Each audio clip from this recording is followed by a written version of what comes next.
Bonsoir, amis téléspectateurs de Olive TV.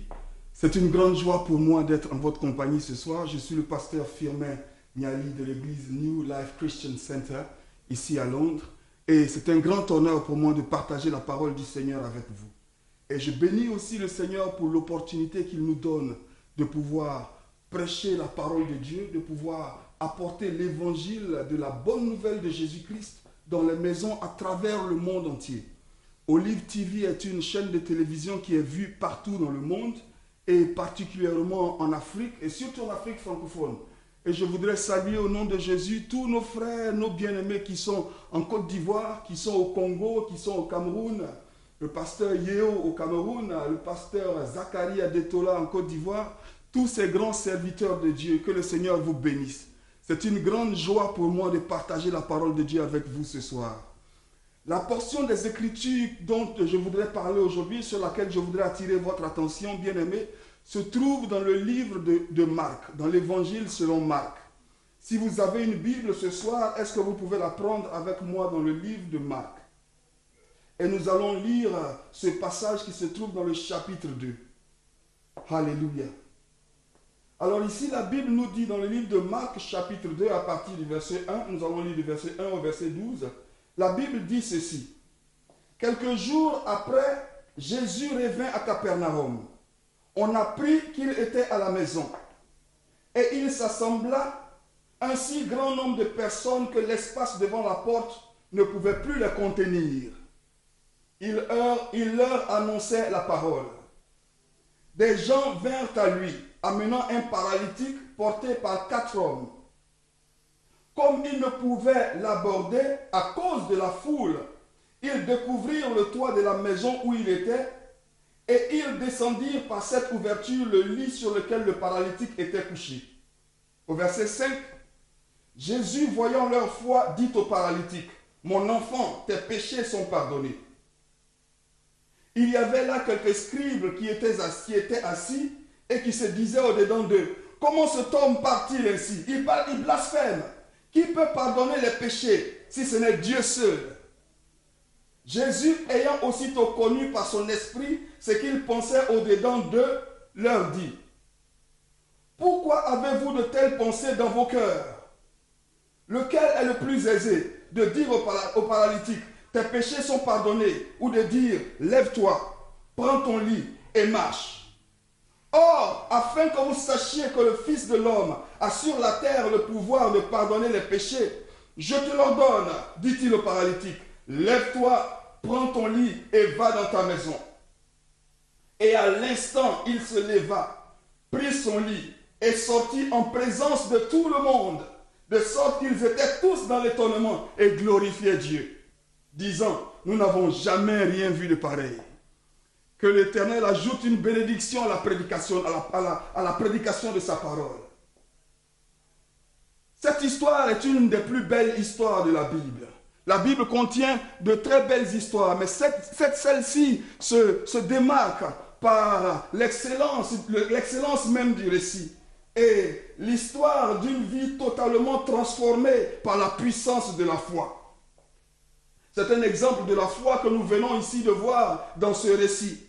Et les histoires de la Bible sont des histoires intéressantes. Mais ces histoires ne sont pas simplement racontées pour nous donner une sorte de bonne humeur, pour nous donner une sorte de satisfaction superficielle. Mais plutôt ces histoires sont racontées afin de nous enseigner des principes importants pour nos vies chrétiennes. Des principes importants pour la vie que nous menons sur la terre. Ce sont des leçons qui sont applicables à nos vies. Ce sont des leçons qui sont destinées à nous inspirer, à nous enseigner, à nous amener à découvrir la puissance de Dieu. Et par cette histoire que nous venons de lire, et par la grâce de Dieu, nous allons apprendre au moins 3 choses. 3 choses que la foi peut faire. 3 choses que la foi peut accomplir dans la vie d'un enfant de Dieu. J'ai intitulé ce message, « Ce que la foi peut faire ». Et si ce soir tu as la foi, et si ce soir tu as suffisamment de foi, eh bien la Bible dit à celui qui croit, rien n'est impossible. La Bible dit, si tu crois, tu verras la gloire de Dieu. Bien-aimé, la foi peut accomplir de grandes choses. Et nous allons voir à travers ces récits les quelque chose que la foi peut accomplir. Ta foi peut changer ta position devant Dieu. Ta foi peut changer ta condition devant Dieu. Et ta foi peut te donner une nouvelle autorité sur la terre et même sur le monde spirituel. Et c'est ces trois dimensions de la foi que nous allons voir dans ce passage. Alléluia. La foi peut changer ta position, la foi peut changer ta condition et la foi peut te donner l'autorité sur la terre et sur le monde surnaturel. Dieu est sur le point de changer la vie de quelqu'un ce soir. Dieu est sur le point de changer ta position. Dieu est sur le point de changer ta condition. Ta condition a peut-être duré, mais laisse-moi te dire que cette condition est temporaire. Elle est sujet au temps. Et Dieu, qui est le maître des temps et des circonstances, est capable de changer ta condition ce soir. Si tu as la foi, bien-aimé, ta foi est capable de te donner une influence que tu n'avais jamais eue auparavant. Si tu crois de tout ton cœur, Dieu est capable de te faire voir sa gloire ce soir. Alléluia. Avant de continuer, je voudrais vous dire ceci, bien-aimés téléspectateurs. Nous avons une équipe d'intercesseurs qui sont dédiés, qui sont préparés à vous aider ce soir dans la prière. Vous allez voir bientôt sur vos petits écrans quelques numéros.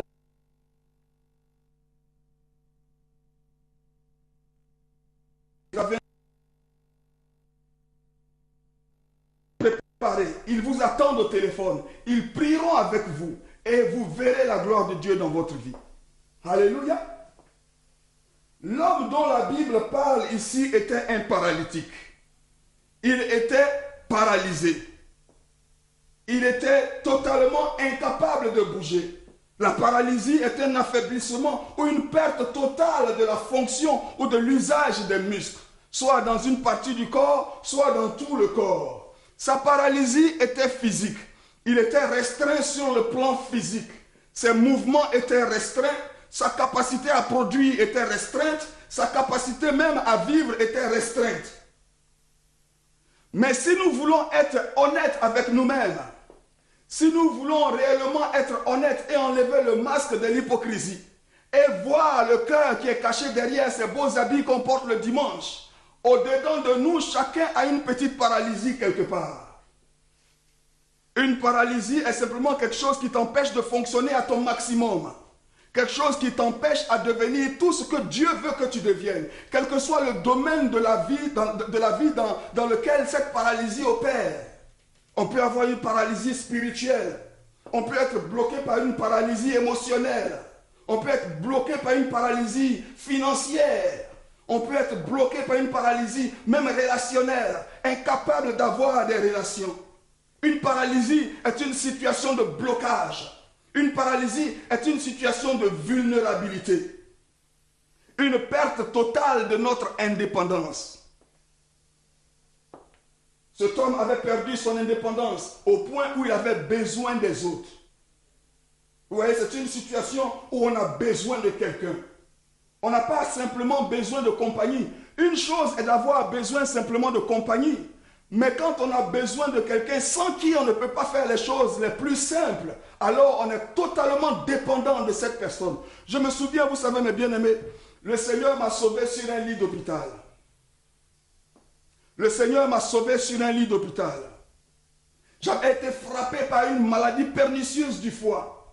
Et dès que je suis arrivé à l'hôpital, je suis entré dans un coma de 2 semaines. Et dès que je suis sorti de ce coma, pendant les 2 mois que j'ai fait à l'hôpital, j'étais incapable de bouger le petit doigt. Et je dépendais totalement et entièrement de ceux qui étaient autour de moi. J'étais entièrement vulnérable.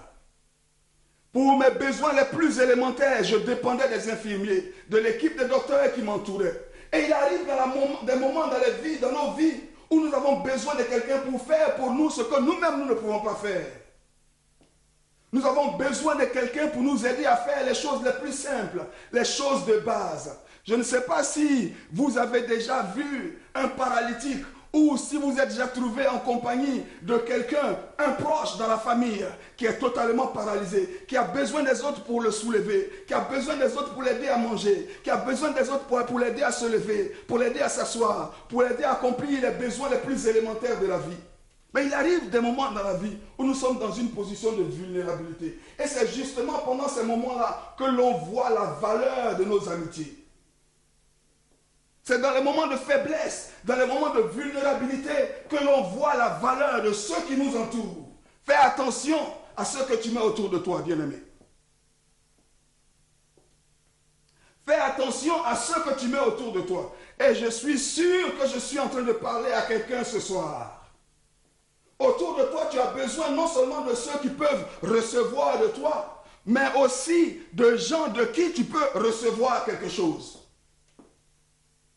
Tu n'as pas simplement besoin de gens autour de toi qui ne peuvent que recevoir de toi, mais tu as besoin des gens qui peuvent aussi te donner. Alléluia. Tu as besoin des gens qui peuvent te secourir quand tu es faible. Un nom de ceux qui se réjouissent de tes faiblesses. Bien-aimé, ce n'est pas tous ceux qui sont avec toi qui sont forcément pour toi. Tu as besoin de gens autour de toi qui vont te porter.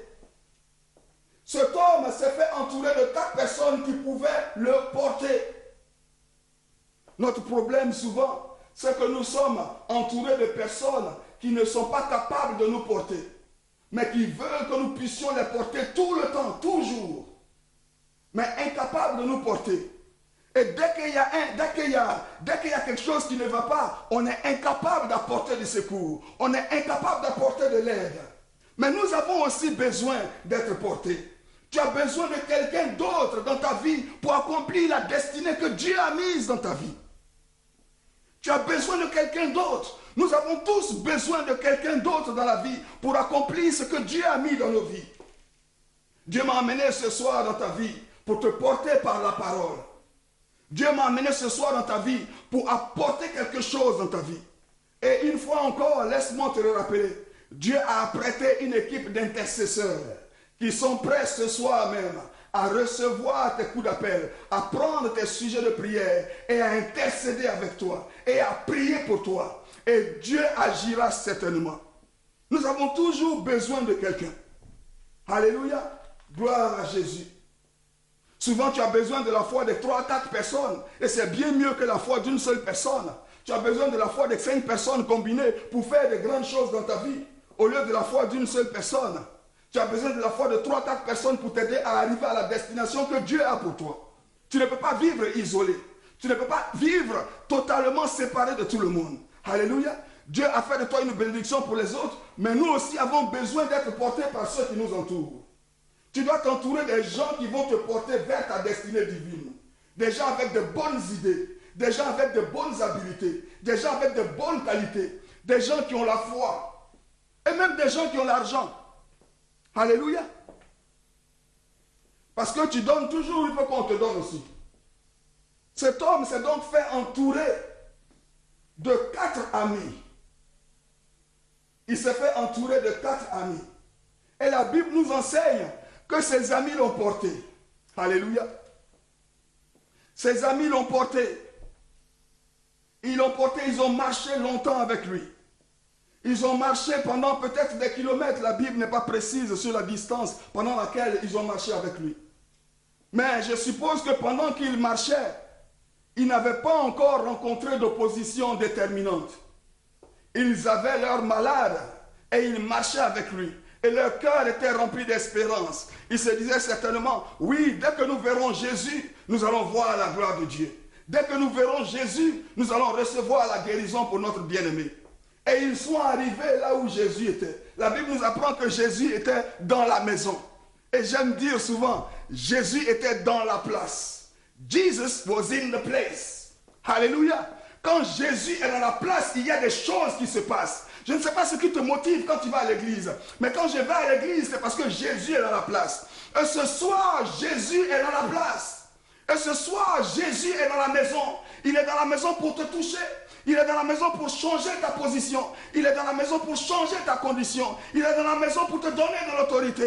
Ils se sont déplacés, de même que toute la foule. Pourquoi? Parce que Jésus était dans la maison. Oh, Jésus-Christ de Nazareth, c'est quelqu'un qui attire les masses. Là où il met le pied, les masses affluent. Pourquoi? Parce qu'il est dans la soif de l'être humain. La réponse est dans la personne de Jésus-Christ de Nazareth. Bien-aimé, sans Jésus-Christ, il n'y a pas de christianisme. Sans Jésus-Christ, il n'y a pas de salut. Sans Jésus-Christ, il n'y a rien du tout. Nous sommes morts dans nos péchés. Jésus-Christ est notre médiateur. Il est le seul médiateur entre Dieu et les hommes. Il est le seul qui a payé pour toi sur la croix de Golgotha. Il a écarté ses mains, tout écarté pour embrasser tous ceux qui auraient mis leur foi en lui. Jésus n'a pas de secrétaire. Jésus n'a pas d'adjoint. Jésus n'a pas d'assistant. Marie n'est pas une assistante pour Jésus. Alléluia. Et ils arrivent donc à Jésus ce soir. Et à quoi ils sont confrontés? Ils sont confrontés à une opposition. Ils sont confrontés à une opposition. La Bible nous dit dans le verset 4, comme ils ne pouvaient l'aborder à cause de la foule, ils ont marché pendant des kilomètres. Et au moment où ils sont proches de leur bénédiction, ils rencontrent l'opposition la plus grande. Alléluia. Alléluia. Mais bien aimé, laisse-moi te dire ceci. Ta plus grande opposition n'est rien d'autre que le signe que ta bénédiction et la plus grande bénédiction est proche. Laisse-moi te dire ça une fois encore. La plus grande opposition à laquelle tu es confronté en ce moment n'est rien d'autre qu'un signe pour te dire que ta plus grande bénédiction est proche. Alléluia. Du coup, c'est comme si tout l'enfer s'était levé contre toi.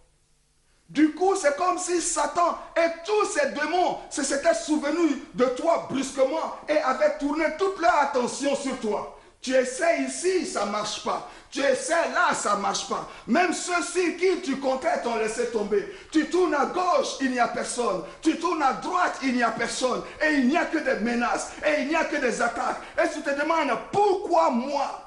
Pourquoi le diable se lève-t-il contre moi? Ma famille est divisée, mon mariage est brisé, mes enfants sont partis. Pourquoi moi? Mais je suis venu tout droit du sud de Londres ce soir pour te dire, bien-aimé, que ta plus grande opposition n'est rien d'autre qu'un signe que la bénédiction est proche. Tu vois, c'est comme une femme qui est enceinte.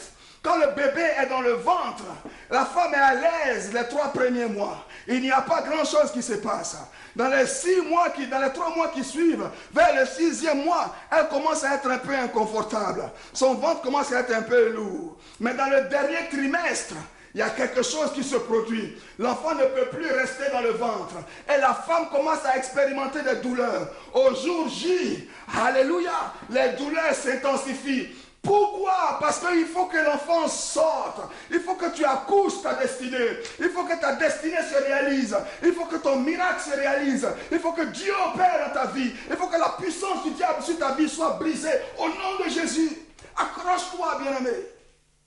Alléluia. Du coup, c'est comme si Satan lui-même s'était levé contre toi. Et tu te demandes, mais pourquoi? Pourquoi moi?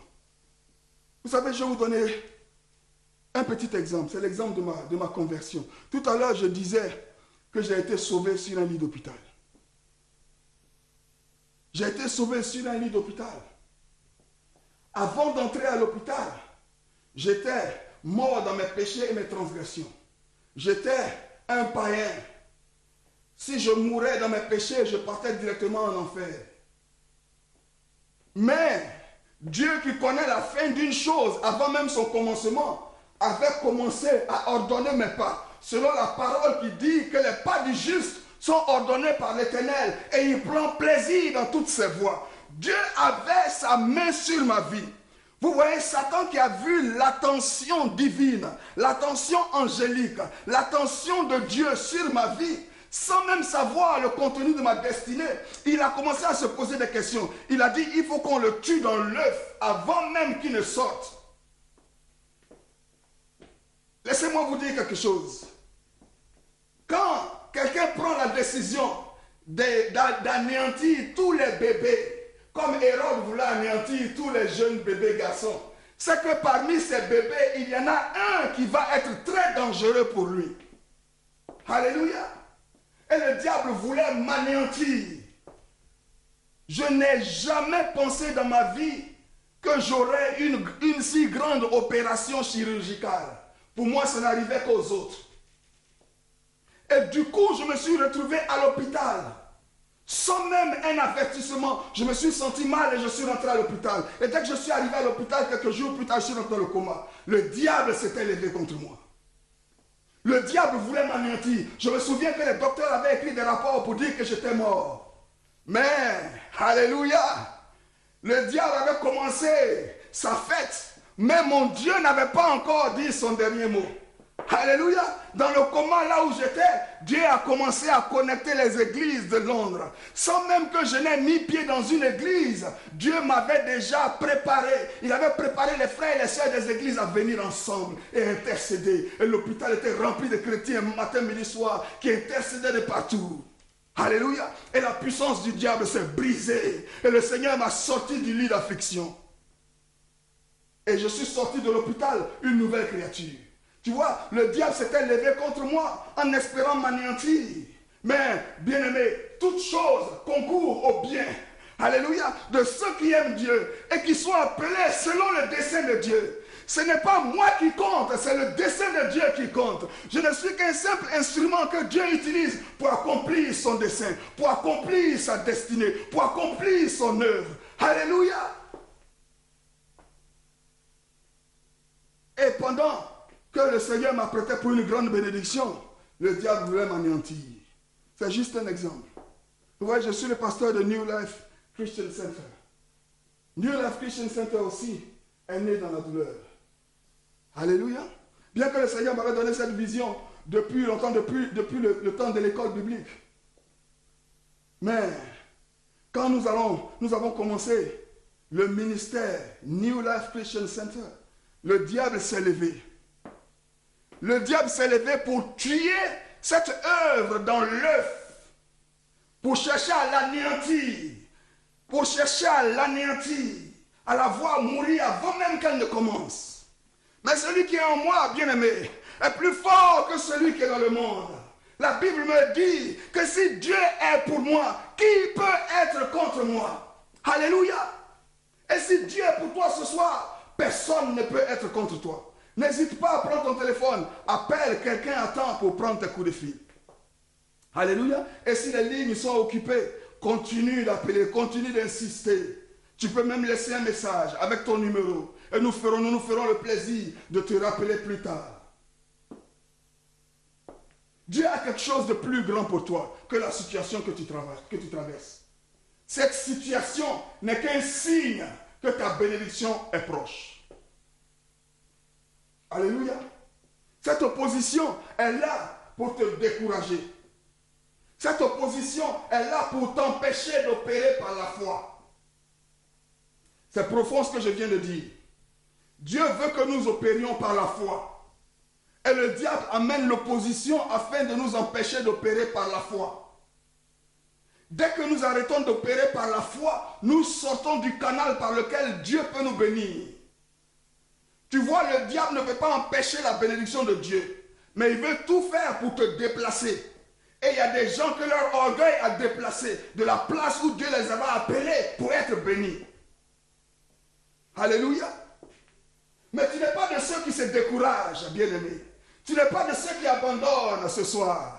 Paul a dit, je sais en qui j'ai cru et je suis persuadé qu'il est capable de me garder. Et ton Dieu ce soir est capable de te garder. Même s'il faut que tu rampes vers ta destinée, ton Dieu te tiendra par la main pour te faire ramper vers la destinée. Tu vas marcher dans la vallée de l'ombre de la mort et tu ne craindras aucun mal car ton Dieu est avec toi. Bien aimé, tu vas danser au milieu de tes adversaires. Tu vas danser au milieu des sorciers. Tu vas danser au milieu des jaloux. Et Dieu oindra d'huile ta tête et ta coupe débordera. Dans le nom de Jésus, l'ennemi envoie l'opposition parce qu'il sait qu'il y a une grande bénédiction. Mais laisse-moi te donner une bonne nouvelle. Dieu utilise cette même opposition pour consolider ta foi et glorifier son nom dans ta vie. Dieu utilise même l'opposition de Satan pour glorifier son nom dans ta vie. Laisse-moi lire un passage qui me vient à cœur. Dans le livre de Jacques. Alléluia. dans le livre de Jacques, au chapitre 1, le verset 2 dit ceci.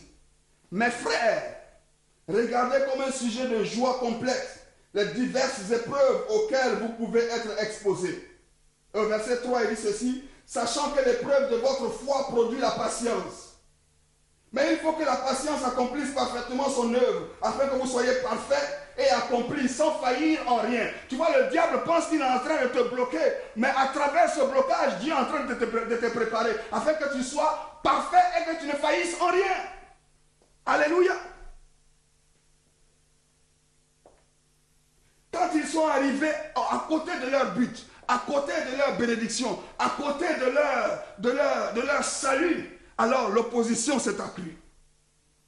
L'opposition est devenue grande. Mais ils ne se sont pas découragés. La Bible dit dans le verset 5, Jésus voyant leur foi. Jésus voyant leur foi. Jésus n'est pas impressionné par nos larmes. Alléluia. Jésus n'est pas impressionné par nos larmes. Jésus n'est pas impressionné par nos plaintes. Jésus n'est pas impressionné par nos murmures. Il est temps que tu sortes de ta condition d'enfant pour devenir un fils, pour devenir quelqu'un qui est mûr. Je connais des gens, j'ai vu des gens dans l'église qui sont des chrétiens, même plus anciens que moi, mais qui sont encore au stade des murmures. Oh, on a prêché sur moi. Oh, le pasteur a dit ça sur moi. Oh, la sœur a marché sur mon pied. Non, Dieu n'est pas impressionné par ce genre de comportement. Dieu n'est pas impressionné par ce genre de tactique. Alléluia. Dieu n'est pas impressionné par la manipulation. On ne peut pas manipuler Dieu. Ce qui impressionne Dieu, ce qui touche le cœur de Dieu, c'est la foi. Tu vois, même si tu n'es pas qualifié pour la bénédiction et que tu exprimes la foi, Dieu te qualifiera pour la bénédiction. Il y a des gens qui n'étaient pas qualifiés pour la bénédiction de Dieu. Ils n'étaient même pas dans le programme de Dieu. Mais Dieu a changé son programme. Pourquoi? Parce qu'il a été impressionné par leur foi. Dieu n'est pas impressionné par tes pleurs, bien-aimé. Il est temps d'arrêter de pleurer et d'avoir la foi. Il est temps d'arrêter de pleurer et d'exprimer ta foi et d'agir par la foi. Il est temps d'essuyer tes larmes. Ma question à toi ce soir, quand Dieu regarde ta condition, qu'est-ce qu'il voit? Est-ce qu'il voit ta foi ou il voit tes larmes? Alléluia. Mais ces 4 amis ne se sont pas découragés. Ces 4 amis ne se sont pas découragés. Ne te décourage pas ce soir, bien-aimé. Ce n'est pas le temps de se décourager. Je suis un témoin vivant de la grâce de Dieu. Dieu m'a enlevé là où personne ne pouvait m'enlever. Des ennemis se sont levés comme les flots de la mer. Mais l'Éternel a étendu une bannière. C'est Dieu qui ouvre les portes. Et cette porte de la publication, de la proclamation de l'Évangile à travers le monde, c'est une porte qui a été ouverte par Dieu. Bien-aimé, il n'est pas temps de te décourager. Il est temps de te relever de ton découragement. Alléluia. La Bible nous dit dans le passage à partir du verset 6, il y avait là quelques scribes qui étaient assis et qui se disaient au-dedans d'eux, comment cet homme parle-t-il ainsi? Il blasphème. Qui peut pardonner les péchés si ce n'est Dieu seul? Jésus, ayant aussitôt connu par son esprit ce qu'il pensait au-dedans d'eux, leur dit, pourquoi avez-vous de telles pensées dans vos cœurs? Lequel est plus aisé de dire au paralytique, tes péchés sont pardonnés, ou de dire, lève-toi, prends ton lit et marche? Or, afin que vous sachiez que le Fils de l'homme a sur la terre le pouvoir de pardonner les péchés, je te l'ordonne. Dit-il au paralytique, lève-toi, prends ton lit et va dans ta maison. Alléluia. Alléluia. Vous voyez, le verset 5 ici nous donne la première dimension de ce que la foi a accompli dans la vie de l'homme. Jésus lui dit, mon enfant, tes péchés sont pardonnés. Voici la première dimension, la première chose que la foi a accomplie dans le cœur de l'homme. Nous allons revenir dessus dans un instant. Mais je voudrais parler un peu de l'attitude de ces scribes et de ces pharisiens, de ces religieux. Vous voyez, quand Dieu s'apprête à te bénir, il va toujours avoir quelqu'un qui va dire, hey, c'est toujours elle. Et c'est toujours lui. Il veut dire que quoi? Pour lui, là, c'est comment? Tu adores ton Dieu à l'église. Tu danses, tu loues ton Dieu. Les gens sont gênés de gauche à droite. Oh, c'est toujours lui qui fait du bruit. C'est toujours elle qui donne les dons spirituels. C'est toujours elle qui donne les paroles de connaissance. Alléluia. Il y a toujours quelques religieux quelque part qui vont se sentir offusqués de ce que Dieu veut utiliser. Mais remarque une chose avec moi, bien-aimé. Et fais attention à ce que je vais dire maintenant, ça va te bénir. Remarque une chose avec moi. L'homme qui a reçu le miracle n'a pas dit un seul mot. Alléluia. L'homme qui a reçu le miracle n'a pas ouvert sa bouche. Il y avait une discussion entre Jésus et les jaloux sur l'homme. Mais l'homme lui-même n'a pas ouvert la bouche pour se défendre. Alléluia. Oh, il y a une grande bénédiction dans ce passage. Tu vois, autant ça demande la foi pour parler, autant ça demande aussi la foi quelquefois pour rester calme, pour fermer la bouche et savoir que Dieu est Dieu. La Bible dit reste calme et sache que je suis Dieu. Quand Israël a commencé à crier de gauche à droite, Moïse dit fermez-la. Ce soir, vous allez voir la délivrance de l'Éternel. Ces Égyptiens que vous voyez courir derrière vous, vous n'allez jamais plus les voir. Mais fermez-la. Alléluia.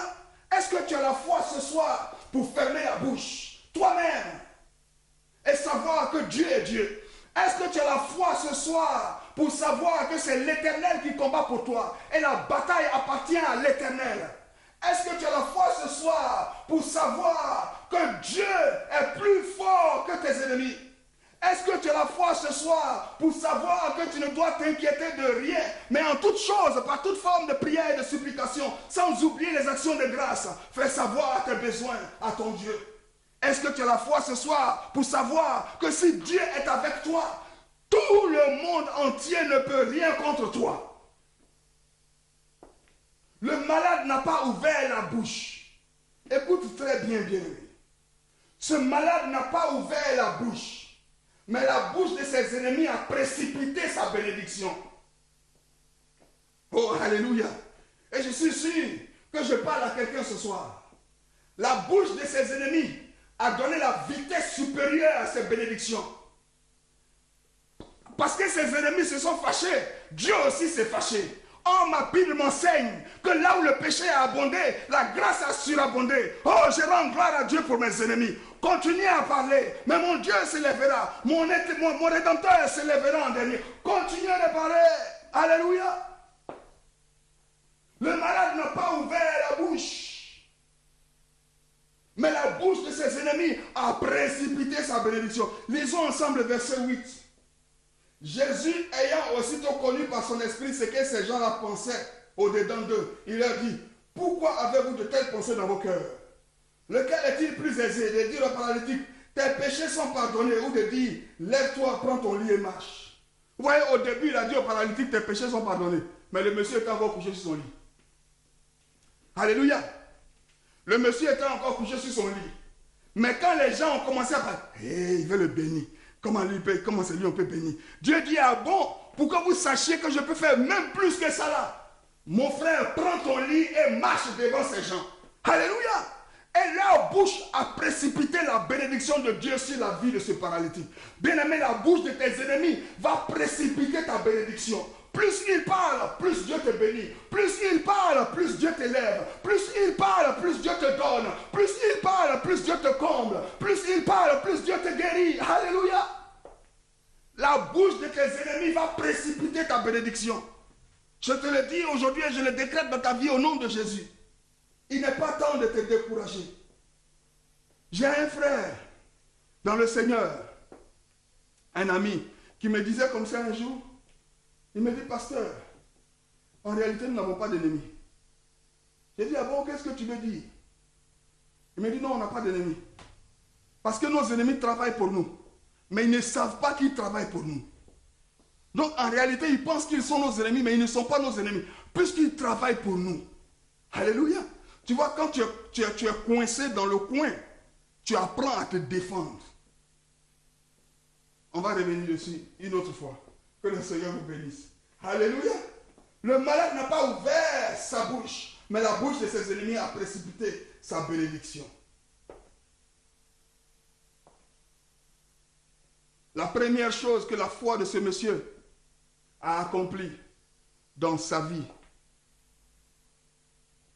c'est le changement de sa position. Nous allons revenir au verset 5. La Bible dit, Jésus ayant vu leur foi, dit aux paralytiques, mes enfants, tes péchés, mon enfant, tes péchés te sont pardonnés. La première chose que la foi de ce monsieur a accomplie dans sa vie, c'est le pardon de ses péchés. Pourquoi? Le monsieur a quitté sa maison. Il est venu à Jésus parce qu'il avait une maladie et il s'attendait à ce que Jésus le guérisse. Mais vous voyez, Dieu connaît mieux que nous-mêmes ce qui est bien pour nous. Et cette histoire est intéressante parce qu'elle met les choses en perspective. Oui, notre Dieu accomplit des miracles. Mais le plus grand miracle qui puisse être accompli dans la vie d'un individu, c'est de passer de la mort à la vie. C'est de passer du péché au salut. C'est d'être pardonné, c'est d'être réconcilié avec Dieu. Et la première chose que Jésus accomplit dans la vie de ce monsieur, il lui dit, mon frère, tes péchés sont pardonnés. Dès cet instant, sa position a changé. Dès cet instant, sa position devant Dieu a changé. Vous voyez, laissez-moi vous dire quelque chose, bien aimé. Dieu regarde toute la race humaine et il la sépare en deux groupes. Pas les bons et les mauvais, pas les gentils et les méchants, pas les blancs et les noirs, pas les riches et les pauvres. Il les sépare en deux groupes, les pardonnés et les condamnés. C'est Jésus-Christ qui est le mur de la séparation.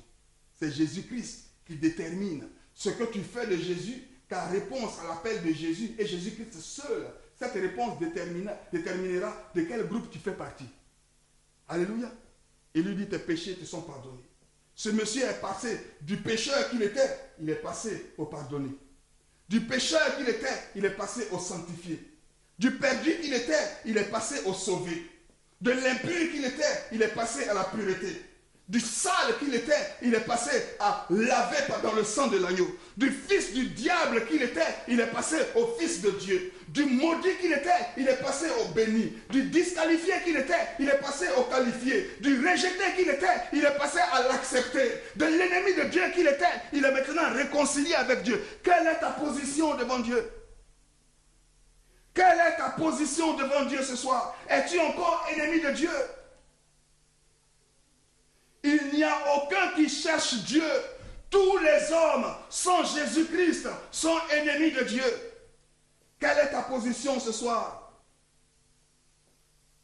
Et cet homme, sa position a changé. Dieu ne le regarde plus désormais de la même façon. Quand Dieu le regarde, il voit un bien-aimé.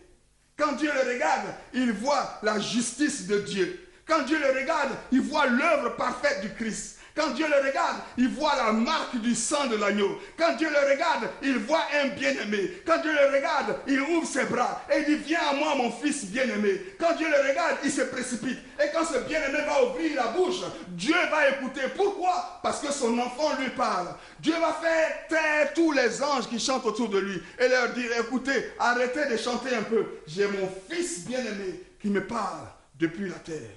Quelle est ta position devant Dieu ce soir? Est-ce que ta position c'est l'église? Ou ta position c'est Jésus-Christ? Alléluia. Le Seigneur a changé la position de cet homme. La deuxième chose que sa foi a accomplie dans sa vie, c'est un changement de sa condition. Sa foi a accompli le changement de sa condition. Vous voyez, sa position était restaurée, mais sa condition n'était pas encore rectifiée. Sa position devant Dieu était restaurée. Il est devenu maintenant un enfant de Dieu. Il est passé des ténèbres à la lumière. Il est passé de l'emprise du diable dans les mains, dans la grâce de Dieu. Mais sa situation, sa condition n'avait pas encore été rectifiée. Et c'est le sort, pas le sort, mais c'est la situation et la condition de beaucoup de bien-aimés enfants de Dieu. Beaucoup de chrétiens. Sauvés mais confus. Sauvez mes malades, sauvez mes malheureux, sauvez mais dans la défaite, sauvez mes pauvres. Mais je suis venu ici ce soir pour te dire ceci. Si Dieu peut changer ta position, il peut aussi changer ta condition. Si Dieu peut te donner la vie éternelle, il peut aussi te donner la vie en abondance. Il dit, je suis venu afin qu'ils aient la vie et qu'ils l'aient en abondance. Si Dieu est capable de t'arracher de la main de Satan, Dieu peut te délivrer de la maladie. Si Dieu est capable de t'arracher des ténèbres, Dieu peut te délivrer du péché. Si Dieu est capable de t'arracher de la tyrannie de Satan, Dieu peut te délivrer de la main des sorciers. Alléluia. Alléluia. Dieu peut changer ta situation. Dieu peut changer ta condition. Dieu peut changer ton caractère. Dieu peut changer ton attitude. Dieu peut changer ta mentalité. En fait, laisse-moi te dire ceci. Dieu veut que ta condition reflète ta position. Alléluia. Alléluia. Soit dit en passant, notre vie chrétienne est un développement de notre condition afin d'arriver au niveau de notre position. Amen. Notre position a changé devant Dieu. Mais nous marchons dans la vie chrétienne et le Seigneur, par la sanctification, est en train de développer en nous l'image de Christ, le caractère de Christ. De sorte qu'un jour, quand nous le verrons, comme dit l'apôtre Jean, nous verrons en lui parce que nous serons comme lui. Alléluia. Donc il est clair que l'intention de Dieu, c'est que ta position et ta condition soient semblables. Tu ne peux pas être vainqueur dans ta position et être dans la défaite dans ta condition. Il y a quelque chose qui ne va pas. Alléluia.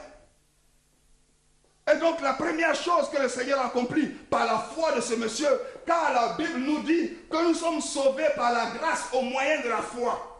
Et par la foi de ce monsieur, Dieu change d'abord sa position. Et la deuxième chose que Dieu a accomplie dans sa vie, il change maintenant sa condition. Bien-aimé, ta condition peut changer ce soir. Ta condition peut changer ce soir. N'hésite pas à appeler ces numéros. Il y en a 3. Appelle. Si un est occupé, appelle un autre. S'il y en a un autre qui est occupé, appelle un autre. Il y a une équipe d'intercesseurs qui attendent. Ils sont prêts, ils sont préparés. Ils attendent pour recevoir ton coup de fil. Ils attendent pour t'aider ce soir. Alléluia. Ils attendent pour t'aider ce soir. Et la Bible nous dit enfin au verset 11, la troisième chose que la foi accomplit dans la vie de cet homme. Jésus lui dit, après avoir rectifié sa position, après avoir rectifié sa condition, Jésus lui dit, au verset 11, je te l'ordonne, dit-il au paralytique, lève-toi, prends ton lit et va dans ta maison. Lève-toi, prends ton lit et va dans ta maison. Ce lit sur lequel tu étais couché, ce lit qui te maintenait couché, maintenant les choses ont changé. L'ordre des choses a changé. Au lieu que le lit te maintienne couché, maintenant c'est toi qui te lèves et qui prends le lit et qui marches avec le lit. Alléluia. Dieu est sur le point de restaurer l'autorité dans ta vie ce soir. Dieu est sur le point de restaurer ton influence ce soir. Tu vois, à cause de ta condition, tu avais perdu ton influence, même dans ta famille. Personne ne te regarde, personne ne te respecte. Pourquoi? Parce que le diable était assis sur toi. Et il était tellement assis sur toi que ta condition s'est aggravée, s'est détériorée. Et tu es devenu le sujet de moquerie de tout le monde. Mais ce soir, Dieu te délivre. Au nom de Jésus-Christ de Nazareth, il change ta condition. Il restaure ton influence. Tes enfants vont te respecter. Tes parents vont te respecter. Tes amis vont te respecter. Tes collègues vont te respecter. Dieu va créer une zone d'influence autour de toi. À cause de quoi? À cause de l'onction de Dieu qui est sur ta vie. Alléluia. J'ai un bien-aimé de l'église qui racontait dernièrement une histoire. Il dit quand il rentre au travail, tout le monde le choisit comme référence. Tout le monde vient à lui pour la solution des problèmes. Même les problèmes qu'il sait qu'il ne peut pas régler. Il dit quand ils ont fini de discuter, on me cherche. On dit bon, allons demander à ce monsieur. Parce que ce monsieur, il a la réponse à tout. Et il dit ses collègues, même ses supérieurs viennent lui dire, tu es trop intelligent. Pourquoi? Ce n'est pas parce qu'il a lu plus que, ce n'est pas parce qu'il a fait des diplômes plus élevés que, c'est à cause de l'onction de Dieu qui est dans sa vie et l'influence que Dieu lui donne parmi ses pairs. Et Dieu est sur le point de restaurer ton influence ce soir. Ce lit sur lequel tu étais couché, tu vas te lever, tu vas marcher sur ce lit. Alléluia. Cette situation qui te maintenait dans le blocage, cette situation qui te bloquait, cette habitude qui te liait, ce péché qui dominait sur toi, cette malédiction que tu transportais partout, Dieu est sur le point de te donner une nouvelle influence. Dieu est sur le point de briser la puissance du diable sur ta vie. Dieu est sur le point de te délivrer ce soir, bien-aimé. Dans le nom de Jésus-Christ de Nazareth, n'hésite pas à appeler. Appelle, quelqu'un va prier pour toi ce soir. Quelqu'un va prier avec toi. Et le joug du péché sera brisé. Au nom de Jésus. L'onction brise le joug. Dieu est sur le point de te donner la délivrance. Dieu est sur le point de te donner l'autorité. Tu vois, tu es sur le point de dominer sur les démons qui étaient assis sur toi. Les sorciers du village qui étaient assis sur toi. Assis sur ton foyer. Assis sur ton travail. Assis sur ton argent. Assis sur ta santé. Assis sur ta destinée. Du coup, à cause de l'onction, l'onction va les soulever et les dégager. Pourquoi? Parce que Dieu te restaure, il te donne une nouvelle influence. Il dit, prends ce lit et marche avec lui maintenant. Alléluia. Alléluia. Dieu restaure ton influence. Dieu restaure ton influence ce soir. Dans le nom de Jésus, Dieu restaure ton influence. Et il dit à ce paralytique, prends ton lit et marche. Prends ton lit et rentre à la maison avec ton lit. Amen. Et ce paralytique prend son lit avec lui. Je me demande pourquoi le Seigneur ne lui dit pas, laisse ce lit-là, laisse ce lit et va-t'en. Tu n'as plus besoin de ce lit. C'est vrai, il n'est plus paralytique. Il peut maintenant marcher. Le Seigneur lui dit, prends ce lit. Le Seigneur lui restaure son influence. Et il lui dit certainement, tu domineras maintenant sur les situations. Les situations qui voulaient dominer sur toi. Maintenant, tu vas dominer sur les situations. Mais ce lit que ce bien-aimé transporte est aussi une marque dans sa vie pour se souvenir de là d'où il vient. Amen.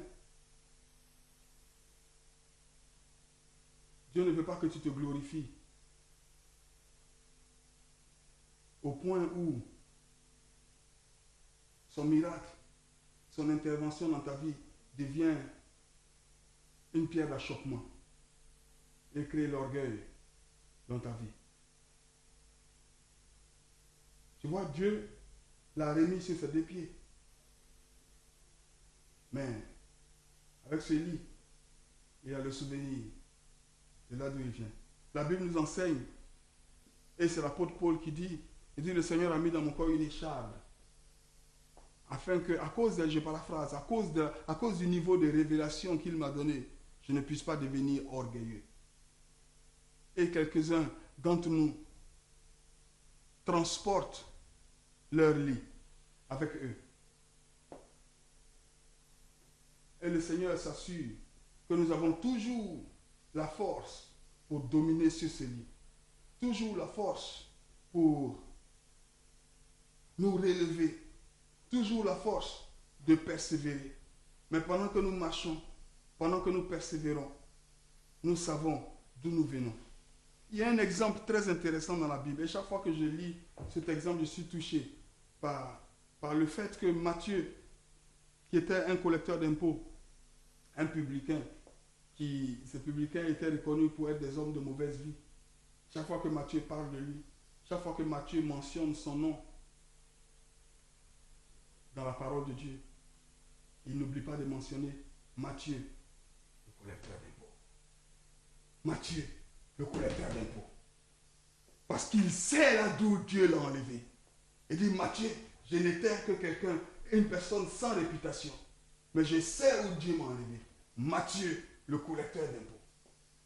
Alléluia. Bien-aimé, la bénédiction de Dieu dans ta vie ne devrait pas être un sujet d'orgueil. La bénédiction de Dieu dans ta vie ne devrait pas être un sujet d'orgueil. Il y a encore un autre exemple qui me vient à cœur. C'est l'exemple de Jacob. Dieu a rencontré Jacob et il a changé le nom de Jacob. Il lui a dit, tu ne t'appelleras plus Jacob, tu t'appelles Israël. Jacob t'identifie à ton passé de manipulateur, d'escroc. Mais désormais, tu t'appelleras Israël, le prince de Dieu. Amen. Et aujourd'hui, on a Israël.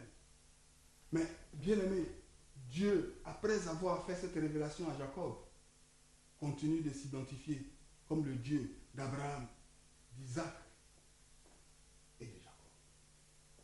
Il ne dit pas je suis désormais le Dieu d'Abraham, d'Isaac et d'Israël. Mais il dit je suis le Dieu d'Abraham, d'Isaac et de Jacob.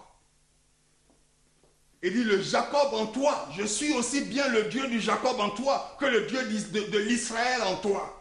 C'est moi qui t'ai fait, c'est moi qui te garde, c'est moi qui t'accompagne. La gloire me revient. Tout ce qui se passe dans ta vie, la gloire me revient. Je suis le Dieu d'Abraham, d'Isaac et de Jacob. N'oublie pas les bienfaits de Dieu dans ta vie. N'oublie pas les bienfaits de l'Éternel dans ta vie. Qu'il ne soit point pour toi un sujet d'orgueil. Qu'il ne soit point pour toi un sujet d'orgueil. Alléluia. Alléluia. Et à l'instant, dit le verset 12, il se leva. Il prit son lit et sortit en présence de tout le monde. Amen. Dieu va t'élever en présence de tout le monde. Bien-aimé, le temps qui nous est imparti est arrivé à sa fin. Et je voudrais te dire encore merci de nous avoir permis de passer ces quelques temps avec toi. Que le Seigneur te bénisse. Reste connecté, nous serons ici encore dans 4 semaines. Dieu te bénisse et à très bientôt.